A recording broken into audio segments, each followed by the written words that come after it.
অনু লজ্জায় লাল হয়ে আছে। মেঘ পলকহীন তাকিয়ে আছে অনুর দিকে। মেঘ মুগ্ধ নয়নে তাকিয়ে আছে, কারণ আজ অনু তাকে অনেক বড় সারপ্রাইজ দিয়েছে। নীল কালারের শাড়ি পরে এসেছে, অপূর্ব লাগছে। কিছুতেই চোখ সরানো যাচ্ছে না। মেঘ হাত উঠিয়ে অনুর খোলা চুলগুলো মুখের উপর থেকে কানে গুছে দিল। আজ কি আমাকে পাগল করতে এভাবে এসেছো? কি? তুমি তো বলেছিলে তোমার শাড়ি পছন্দ না, কখনো পরতেও না, তাহলে আজ পরলে যে? আমার পছন্দ না, কিন্তু তোমার তো পছন্দ। হুম। চুলগুলো মুখের উপর থেকে কানে গুজে দিল। আজ কি আমাকে পাগল করতে এভাবে এসেছো? কি? তুমি তো বলছিলে তোমার শাড়ি পছন্দ না, কখনো পরতেও না, তাহলে আজ পরলে যে? আমার পছন্দ না, কিন্তু তোমার তো পছন্দ। হুম। তোমার জন্য আমারও পছন্দ। পাল্টে ফেললাম। সত্যি? না, মিথ্যা সব। ধুর। মেঘ রাগ করে অন্যদিকে তাকালো। অনু বুঝেছে রাগ করেছে, কি করে রাগ কমাবে ভাবছে। হঠাৎ করে অনু মেঘকে জড়িয়ে ধরলো। মেঘ তো অনুর জড়িয়ে ধরায় শকড হয়ে যায়। কি হলো? এত শকড হওয়ার কি আছে? তোমাকে কি জড়িয়েও ধরতে পারবো না নাকি? তোমাকে আজ একটু বেশি রোমান্টিক লাগছে, তাই আর আমার কাছ থেকে তোমাকে হাবাগুবা মনে হচ্ছে। কি? দাঁড়াও, দেখাচ্ছি। বলেই মেঘ অনুকে ধরবে, কিন্তু তা কি আর সম্ভব? অনু তো উঠে দাঁড়িয়ে দৌড়। মেঘও উঠে অনুর পেছন পেছন দৌড়াতে লাগলো। সারাদিন অনু মেঘের সাথে সময় কাটায়। 3টার দিকে বাড়ি ফিরে আসে। দেখতে দেখতে 6 মাস চলে গেল অনু আর মেঘের রিলেশনের। রাতে মেঘ অনুর সাথে কথা বলছিল। হঠাৎ বাড়ি থেকে কল আসে। ওয়েটিং কল চালু থাকায় বুঝতে পারে রাত তখন 12টার কাছাকাছি। এত রাতে বাড়িতে থেকে ফোন দেখে মেঘ প্রচণ্ড অবাক, সাথে ভয়ও পায়। অনু, ফোন রাখো তো। কেন, কি হয়েছে? তোমার কি আমার ঘুম পাচ্ছে? ঘুম পেলেও আমি ফোন রাখবো না। প্রতিদিন তুমি রাতে 10টা পর্যন্ত কথা বলেই রেখে দাও। আজ সারা রাত কথা বলতে হবে। অনু, বাড়ি থেকে কল আসছে। এত রাতে হঠাৎ বাড়ি থেকে কেন কল এলো চিন্তা হচ্ছে। Oh sorry. আচ্ছা, তুমি বাড়িতে কথা বলো, দেখো, আর আমাকে কিন্তু জানিও। আমি ঘুম আসবো না, আসবো না তোমার ফোন না আসা পর্যন্ত। আচ্ছা, রাখি। বাড়িতে ফোন রিসিভ করে অপর পাশ থেকে কান্নার আওয়াজ শোনা গেল। মেঘনা কাঁদছে। কান্না শুনে তো আরো ভয় পেয়ে গেলাম। মেঘনা, কি হয়েছে? কাঁদছিস কেন বল আমাকে। ভাইয়া, আব্বু। কি হয়েছে আব্বুর, বল। হঠাৎ মায়ের কণ্ঠ পেলাম, মেঘনাকে বকছে। হ্যালো মা, কি হয়েছে? কিছু হয়নি বাবা, তুই ফোন রাখ, কাল কথা বলবো নি, আমরা ঘুম আসবো। বলেই ফোন কেটে দিল। মা, কিন্তু আমি বিশ্বাস করতে পারছি না কিছু। কিছু তো অবশ্যই হয়েছে, নইলে মেঘনা এত রাতে ফোন দিত না। আর কান্নাও বা করলো কেন? আব্বুও কেন এখনো জেগে আছে? চিন্তায় আর অনুকে কল করার কথা মনেই ছিল না। ফোনের রিংটংয়ে বাস্তবে ফিরলাম। তাকিয়ে দেখি অনু কল করেছে। হ্যালো, তোমাকে না বললাম আমি জেগে থাকবো? কলের জন্য তুমি কল করলে না কেন? মনে ছিল না। বাড়ির কি খবর? কেন ফোন করছিল জানো? না, কিছু বলল না, কিন্তু আমার বিশ্বাস কারো কিছু হয়েছে। এখন কি করতে চাও? কাল বাড়ি যাব। তোমার তো ক্লাস আছে, তবুও মিস দিয়ে যেতে হবে। বাড়ির জন্য চিন্তা হচ্ছে, না গিয়ে জানা পর্যন্ত আমি শান্তি পাবো না। আচ্ছা, যা ভালো বুঝো তাই করো, এখন এত চিন্তা করো না, ঘুমিয়ে পড়ো। আচ্ছা। পরের দিন মেঘ বাড়ি এলো আর জানতে পারলো আব্বুর হার্ট অ্যাটাক হয়েছে। সবাইকে বকলো না জানানোর জন্য। 2 দিন হয়েছে, অথচ তাকে জানানো হয়নি। এখন একটু সুস্থ আছে। একদিন থেকে আবার চলে এলো মেঘ, আর এলো নেক্সট যেন কোনো কিছু না বললে করে। ভালোই কাটছিল সব কিছু, কিন্তু ভালোটা বেশি দিন গেল না। একদিন, মেঘ, তোমাদের বাড়িতে আমাকে নিয়ে যাবে? মানে, তুমি যাবে? হুম, বউ করে একেবারে নিয়ে যাব, চিন্তা করো না। না, আমার এখনই যেতে ইচ্ছে হচ্ছে, নিয়ে চলো না প্লিজ। তুমি কি আমাকে নিয়ে যেতে ভয় পাচ্ছ?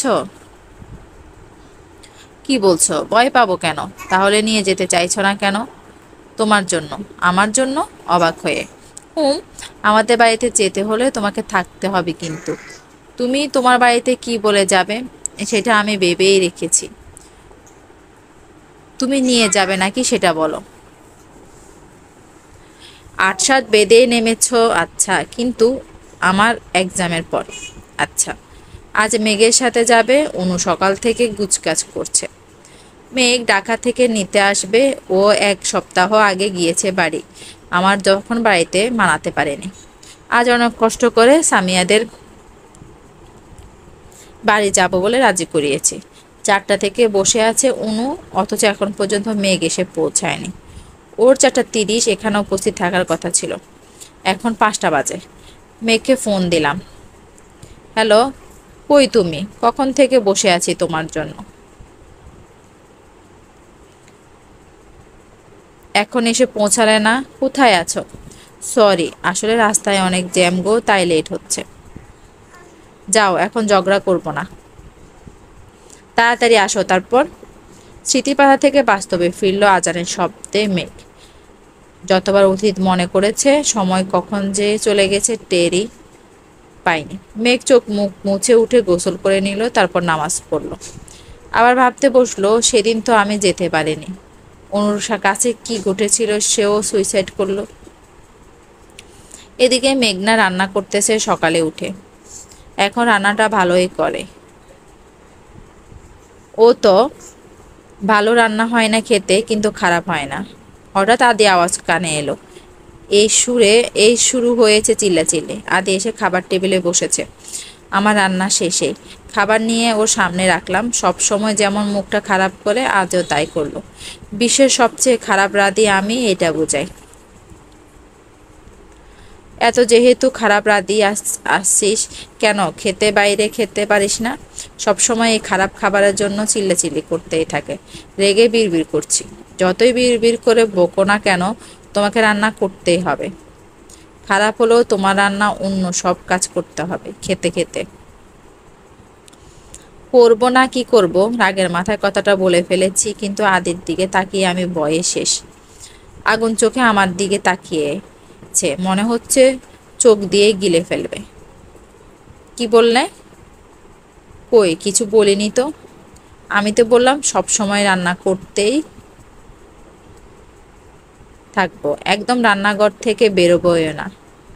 তোমাকে আমি সারাদিনে রান্না করতে বলিনি, সব কাজই করতে হবে বাড়ির, মনে থাকে যেন। আমি আর কিছু বললাম না, চুপ করে রইলাম। আদি খাবারের খেয়ে চলে গেল, আমাকে একবারের জন্য খেতে বলল না। শুধু আজ নয়, কখনোই এ খোঁজে নেয় না আমি খেয়েছি কিনা, এতটাই অবহেলা করে। অনেক সময় অভিমান করে না খেয়ে থাকি, কিন্তু এতে লাভ নেই। যার সাথে অভিমান করি সে তো বুঝে না, বুঝার চেষ্টাও করে না। আদি চলে যাওয়ার দিকে তাকিয়ে চোখে জল ফেললাম। এ জল আদির চোখে পড়ে না, আর কখনো পড়বে কিনা তাও জানি না। অভিমান বাদ দিয়ে খেয়ে নিলাম। সারাদিন এটা ওটা কমিয়ে কাটিয়ে দিলাম। রাত 9টা বাজে, আগে 8টার দিকে চলে আসতো আদি, ইদানিং অনেক দেরি করে আসে।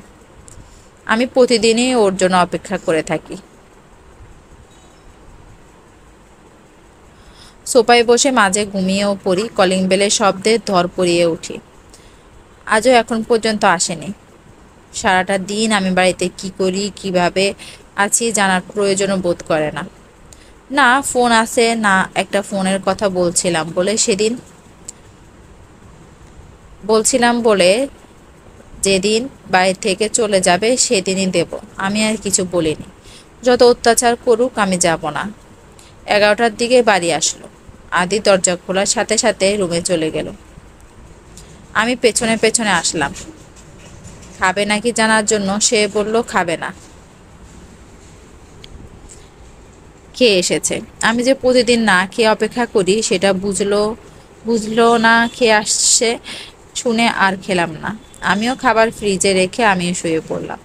আদি আর আমি আলাদা শুই। সারা রাত চোখের জল ফেলে কাটিয়ে দিলাম। সকালে উঠে রান্না করে নিলাম। আদি খেয়ে অফিসে যাবে, তখন বললাম, আদি আমার একটু শপিংয়ে যাওয়া লাগতো। কেন? কিছু কেনার ছিল। তুমি কি আজ একটু আগে আসতে পারবে? তোমার যাওয়ার সাথে আমার আগে আসার সম্পর্ক কি? আমি আর তুমি যাব তো আগে, তো তুমি তা আগে না আসলে যাব কিভাবে? আমি কোথায় যেতে পারবো না, তোমার দরকার তুমি যাও। বলেই কয়েক কদম এগিয়ে আবার পিছে এসে টাকা দিয়ে চলে গেল। চলবে, এই পর্বটা একটু ছোট করে দিলাম। আমি অসুস্থ থাকার কারণে একটু গল্পটা লিখতে আমার এডিট করতে কষ্ট হচ্ছে। পরবর্তী পর্বটা বড় করে দিব এবং শেষ করে দিব। সবাই ভালো থাকবেন, আশা করি সবার ভালো লেগেছে। ধন্যবাদ।